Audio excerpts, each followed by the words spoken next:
ಅವರೆಕಾಳು ಮತ್ತು ಬಾಳೆಕಾಯಿ ಬ್ಲೆಡ್ ಹಾಕಿ ಗೊಜ್ಜು ಮಾಡ್ತೀನಿ. ಅದು ಹೇಗಿರುತ್ತೆ ಅಂದರೆ ಬೋಟಿ ಗೊಜ್ಜು ಥರ ಇರುತ್ತೆ, ಸೇಮ್ ಅದೇ ಥರ. ಹಸಿ ಅವರೆಕಾಳು ಬ್ಲೆಡ್ಡನ್ನು ಮತ್ತು ಚೆನ್ನಾಗಿ ತೊಳೆದು ಅದನ್ನು ಉಪ್ಪು ಹಾಕಿ ಬೇಯಿಸ್ಕೊಂಡು ಸಣ್ಣದಾಗಿ ಹಚ್ಚಿಟ್ಕೊಂಡಿದ್ದೀನಿ, ಸ್ಲೈಸ್ ಥರ ಹಚ್ಚಿಟ್ಕೊಂಡಿದ್ದೀನಿ ಇದನ್ನು ಈ ಥರ. ನಂತರ ಬಾಳೆಕಾಯಿನ ಶುದ್ಧವಾಗಿ ತೊಳೆದು ಮತ್ತು ಹಚ್ಚಿಟ್ಕೊಂಡಿದ್ದೀನಿ. ಇದಿಷ್ಟನ್ನು ಹಾಕಿ ಗೊಜ್ಜು ಮಾಡ್ತೀನಿ. ನಂತರ ಇದಕ್ಕೆ ಬೇಕಾಗಿರೋ ಸಾಮಾನುಗಳು ತೆಂಗಿನ ತುರಿ, ಹಸಿ ಶುಂಠಿ, ಬೆಳ್ಳುಳ್ಳಿ ಮತ್ತು ರುಬ್ಬಕ್ಕೆ ಈರುಳ್ಳಿ ಮತ್ತು ಸಾಂಬಾರು ಸೊಪ್ಪು, ಮತ್ತು ಒಗ್ಗರಣೆಗೆ ಈರುಳ್ಳಿ, ಎಣ್ಣೆ, ಮತ್ತು ಅದಕ್ಕೆ ಅರಿಶಿನ ಪುಡಿ, ಸಾಂಬಾರು ಪುಡಿ, ಅಚ್ಕಾರದ ಪುಡಿ ಮತ್ತು ಚಕ್ಕೆ ಲವಂಗ. ಇಷ್ಟು ಒಂದು 6 ಲವಂಗ, 1-2 ಇಂಚು ಚಕ್ಕೆ ತೊಗೊಂಡಿದ್ದೀನಿ, ಹುರುಗಡ್ಲೆ. ಇದಿಷ್ಟು ಇದಕ್ಕೆ ಬೇಕಾಗಿರುವ ಸಾಮಾನುಗಳು. ಉಪ್ಪನ್ನು ಮಾಡುವಾಗ ಸೇರಿಸ್ತೀನಿ. ಕುಕ್ಕರ್ ಇಟ್ಟಿದ್ದೀನಿ. ಕುಕ್ಕರ್ ಕಾದ್ಮೇಲೆ ಎಣ್ಣೆ ಹಾಕ್ತೀನಿ. ಕುಕ್ಕರ್ ಕಾದಿದೆ, ಎಣ್ಣೆ ಹಾಕ್ತೀನಿ. 3 ಸ್ಪೂನ್ ಎಣ್ಣೆ ಹಾಕ್ತೀನಿ. ನೀವು ತುಂಬ ಬೇಕಾದರೂ ಹಾಕೊಳ್ಳಿ, ಎಣ್ಣೆ ಹಾಕಿದಷ್ಟು ಚೆನ್ನಾಗಿರುತ್ತೆ.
ಇವಾಗ ಈ ನಡುವೆ ರುಬ್ಲಿಕ್ಕೆ ನಾನು ಹಸಿ ತೆಂಗಿನಕಾಯಿ ಹಾಕ್ತಾಯಿದ್ದೀನಿ.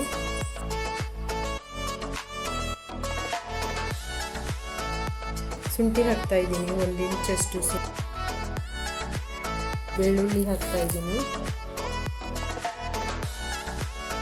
ಉಳ್ಳಾಗಡ್ಡೆ ಹಾಕ್ತೀನಿ, ಚಕ್ಕೆ ಲವಂಗ ಹಾಕ್ತಾಯಿದ್ದೀನಿ, ಈರುಳ್ಳಿ ಹಾಕ್ತಾಯಿದ್ದೀನಿ, ಸೊಪ್ಪು ಹಾಕ್ತಾಯಿದ್ದೀನಿ, ರುಬ್ತೀನಿ. ಇವಾಗ ರುಬ್ಬಿದ್ದೀನಿ. ಮೊದಲು ಟೊಮೆಟೊ ಸೇರಿಸಿರಲಿಲ್ಲ, ಇದಕ್ಕೆ 3 ಟೊಮೆಟೊ ಸೇರಿಸ್ತಾ ಇದ್ದೀನಿ. ಹುಳಿ ಟೊಮೆಟೊನ ನೀವು ಸಹ ಸೇರಿಸಿ, ಹುಳಿ ಟೊಮೆಟೊ ಹಾಕಿ ಚೆನ್ನಾಗಿರುತ್ತೆ.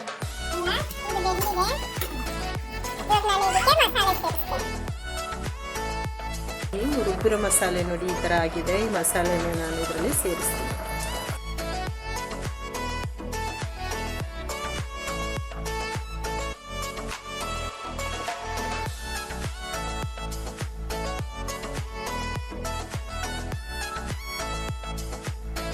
ಇವಾಗ ಇದಕ್ಕೆ ಅಚ್ಕಾರದ ಪುಡಿ ಸೇರಿಸ್ತಾ ಇದ್ದೀನಿ, ಮತ್ತು ಸಾಂಬಾರು ಪುಡಿ ಸೇರಿಸ್ತಾ ಇದ್ದೀನಿ. 3 ಸ್ಪೂನ್ ಸಾಂಬಾರು ಪುಡಿ ಸೇರಿಸಿದ್ದೀನಿ.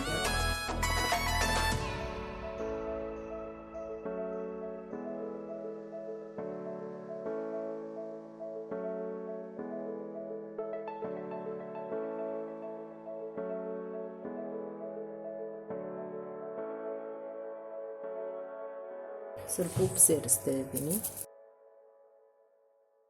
ನೋಡಿ ಅದಕ್ಕೆ ಬರುತ್ತೆ, ಸೇಮ್ ಬೋಟಿ ಗೊಜ್ಜು ಹೇಗಿರುತ್ತೆ ಹಾಗೆ ಇರುತ್ತೆ. ಒಂದ್ಸರಿ ಮಾಡಿ ನೋಡಿ ನೀವು. ಇವಾಗ ಇದೊಂದು ಕುದಿ ಬಂದಮೇಲೆ ನಾನು ಬ್ಲೇಡ್ ಸೇರಿಸ್ತೀನಿ.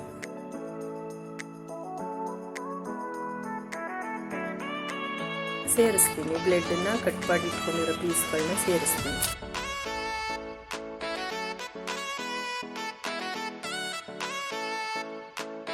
4 ಮಿನಿಟ್ ಮುಚ್ತೀನಿ, ನಂತರ ಓಪನ್ ಮಾಡ್ತೀನಿ.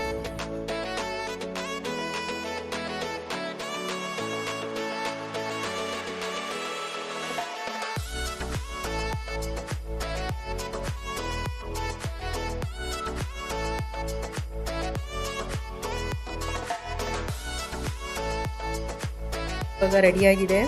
ಹಸಿ ಅವರೆಕಾಳು, ಬಾಳೆಕಾಯಿ ಮತ್ತು ಮೇಕೆ ಬ್ಲೆಡ್ಡನ್ನು ಹಾಕಿ ಮಾಡಿರೋದು ಬ್ಲೆಡ್ ಗೊಜ್ಜು ಆಯಿತಾ. ಮತ್ತು ಮುದ್ದೆಗೆ ಸೂಪರಾಗಿರುತ್ತೆ. ನೀವು ಒಂದ್ಸರಿ ಮಾಡಿ ಟೇಸ್ಟ್ ನೋಡಿ, ಲೈಕ್ಸ್ ಮಾಡಿ, ಸಬ್ಸ್ಕ್ರೈಬ್ ಮಾಡಿ, ಶೇರ್ ಮಾಡಿ ಪ್ಲೀಸ್. ಸಬ್ಸ್ಕ್ರೈಬ್ ಮಾಡಿ ಪ್ಲೀಸ್.